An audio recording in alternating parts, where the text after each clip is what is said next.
I've watched and I've seen different athletes over the years, not only Jamaicans, British athletes, when they're training, they try to overdo it. You gotta work with what the coach says.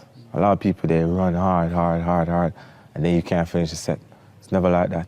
One thing I've learned over the years from my coach is that the last one is the most important one. That's when you improve. So if you got 16, you're in 5, and you're tired, you're dying, you gotta even take take a little bit more rest time, take 1 more minute and go. Because that's when you start improving. That's when the work pays off now, because your legs are dead and you gotta push your body. You gotta overcome. It's like you're moving past a barrier or moving a step forward. A lot of people just wanna stop because they're dead tired, but you gotta do that extra one, because that's when you improve. I would actually encourage all of you, if at some point in your life, you have to work with people where you feel a bit insecure, right? That's essential, because that means you're working with people who are better than you and who are pushing you, right? And so I always encourage, if you actually feel very secure in what you do, that means you're doing something comfortable and you're not pushing yourself. And so there are many times I've felt working with people in a group, am I doing enough? These people seem much better than me, and I think that's an inherent part of learning. All the things that you were honored for, you think the characters like Good Will Hunting, what was it? Yeah, Good Will Hunting won the Academy Award for that. Is there any place that you want to be? I think where I am right now, it's a good place. That's exactly right. Yeah. Talk to me about that just a little. I will share with you. Oh, share.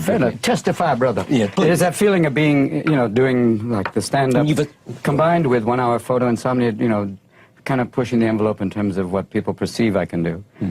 Especially in playing a character, these darker, troubled, and in many cases, nasty, vicious. And that helps to just, push it through, because you're looking at now, it's at this age to say, you're playing characters now, which is what I always was doing before, but now it's a given. Yeah. You're heading towards Gabby time. Oh, good. Don't you see? They haven't found any weapons. Don't you know what he's doing? Can't you see? He's trying to defuse the economy. He's letting people go and they're hiring a man from the train. They got the guy who ran the railroads. Don't you see what's going on, Luke? Well, come on, Corky, you let him go. But it's that idea of, playing these characters and doing this. It's been a great combination, like a really good year to just push the envelope. And I think that's always what I want to do, is to try different things and kind of always change perceptions. And change the rhythm. You can... Yeah, break up. It is a rhythm. It's basically saying, okay, now we hit it, that, and then, hit a little harder, and then back off, and then go berserk, like, with the stand-up, which is just free form, and then come back and play something so controlled, like in 1 hour photo.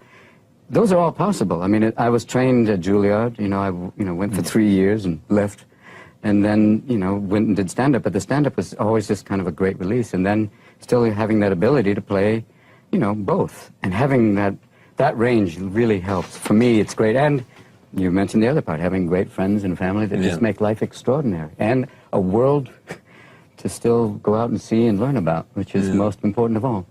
My advice for the younger dudes would be, push yourself all the way.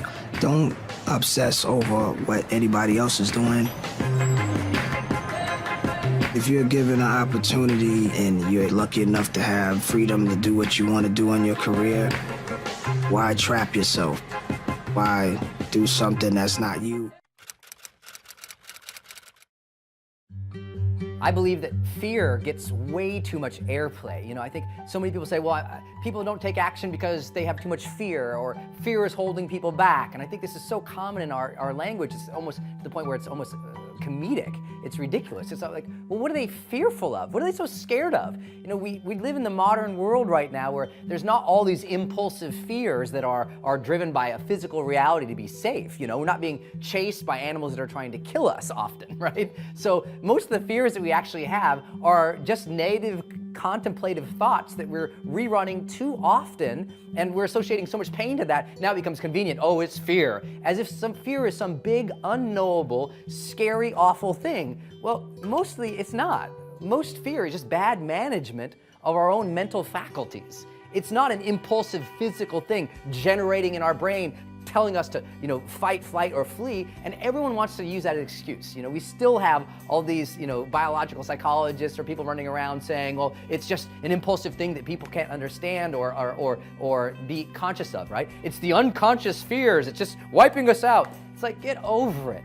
Neuroscience has shown like we have much more powerful capabilities than most of us think that we do.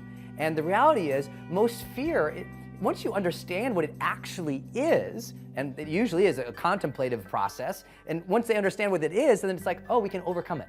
Because what is it then? I mean, what is fear? What are we so scared of? What's going to hurt us? What is this thing that we fear is going to bring so much pain in our lives? Ever thought about it? What is it? What is the thing that we're so scared that's going to bring in all this pain to our lives?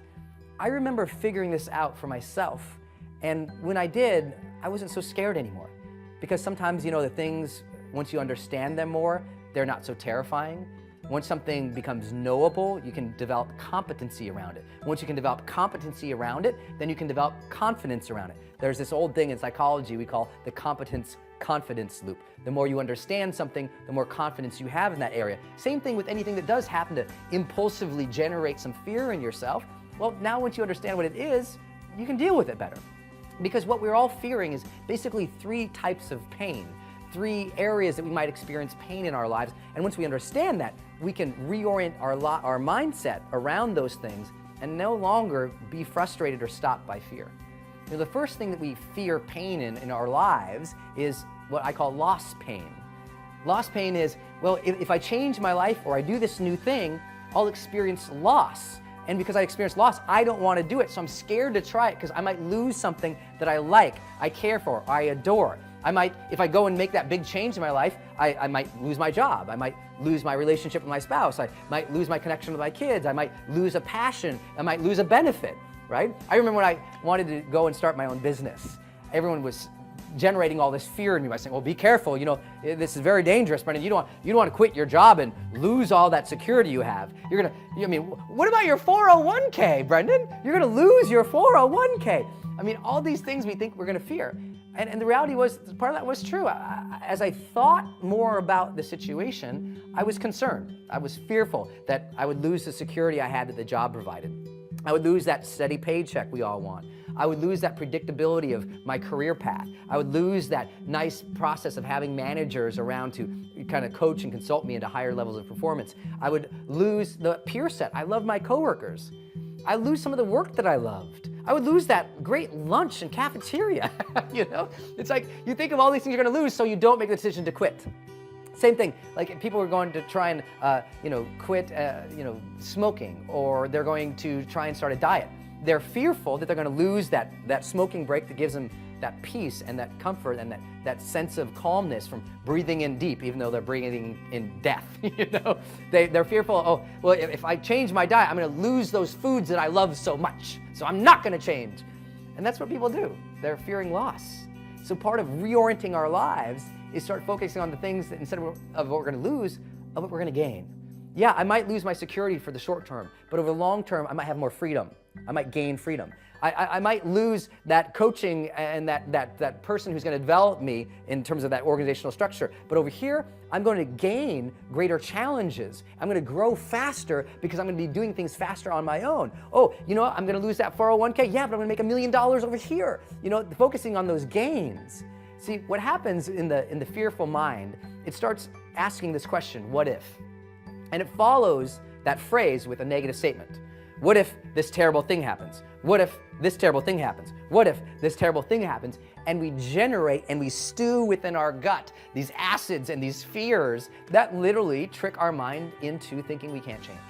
But once you understand loss pain is something you're dealing with, start focusing more on the things that you will gain, and you're getting over a hurdle. The second thing that we fear so much is what I call process pain. Process pain is changing in anything is going to be hard.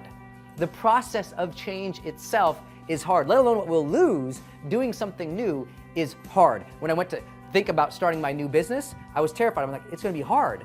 I don't know how to do those things yet. I don't have any competency in those areas yet. I'm not sure how this will go. I'm going to have to work 24/7 starting this business. I'm going to have to work really hard for 3 years. I might not be able to get any support and help. The process is scary, so we don't change. I mean, same thing for that person who thinks of quitting smoking. They're not thinking of the freedom of quitting smoking and living healthier. They're not thinking of being able to breathe and get up the stairs. They're thinking of the process of dealing with quitting the addiction. the withdrawals, the frustration, the shakes, the addictions to the nicotine, and how challenging that is. The person trying to start the new diet, it's the same thing for them. Process pain, they're thinking, oh my gosh, I'm gonna have to go shop in new shopping places to get fresher food. Oh my gosh, I'm gonna have to learn to cook new meals. Oh my gosh, I'm gonna have to, start exercising. Oh, how hard is that gonna be? And we think of all the things that are gonna be hard in doing those things. But part of the mastery of life is learning to see change as a game. Learning to see challenges as something that we can joyously enter, to become the joyous master in the processes of our lives. To understand, yes, they might be challenging, but challenge is good. Challenge will develop us. Challenge will help us reach our highest self. Challenge will help us live that fully charged life. That process, it can be engaging and fun and exciting and new. It can bring variety and spice into our lives. We can look forward to the process of change. And when we switch our mind that way, we start to change more often. And the third thing that most people are actually fearing is they're fearing what I call outcome pain. They're scared that what if they lose all these things in changing? What if they go through all this terrifying, difficult work and then the grass is not greener? The outcome is no better than I had it at the very beginning. I was terrified that with my business too. I thought, oh my gosh, what if I begin this business and I do all these things and I work my butt off, but I don't make it? I don't earn any more money. I don't have a better lifestyle. I don't grow as fast. What if on the other side of the fence, it's not any better? And we sit and we think, what if it's not better? And I would have to go through all that. And if we're stuck there thinking that way, we never change. So part of the maturity and the mastery of life is realizing too, that instead of focusing on the outcomes that are negative, we can start thinking and dreaming about and visualizing and really giving our attention, our focus, and powers of attraction into those things that would be powerful and good and satisfying, fulfilling, happy, joyous on the other side of that fence. The things that would turn out to be wonderful and magnificent if we changed our life. Like if I quit the smoking, I'm finally gonna be able to feel good again. I'm not gonna have to be addicted to some small little thing that's killing millions of people, that's just feeding these huge organizations that are killing people over and over and over again. I'm not gonna perpetuate a disease in my body or in my family. I'm not gonna make everybody carry on my addictions. Oh, you know what? In that new area too, I'm gonna feel fit and happy and vibrant and energized on my own again. Oh, when I start that diet, you know what? I'm gonna really enjoy tasting some new foods because I haven't tasted good food for a long time. I'm going to actually enjoy going out with people again. I'm gonna enjoy shopping again to find clothes that actually fit my body. You start thinking about all the things that will be positive from that change. And when you do that, you start to master your mind and direct it better. Because you know what? When you're obsessing about loss pain, process pain, and outcome pain, guess what? The more you focus on those, the more you obsess about those types of pain, your brain and your body goes, no, don't do that. I don't want to experience that, because we've built and we've been gifted with this incredible contraption here that is unbelievably driven to avoid pain. And when we realize that, then we have to stop suffering in our mind and stewing in our mind about the pain we might experience if we do the very things that would improve our lives.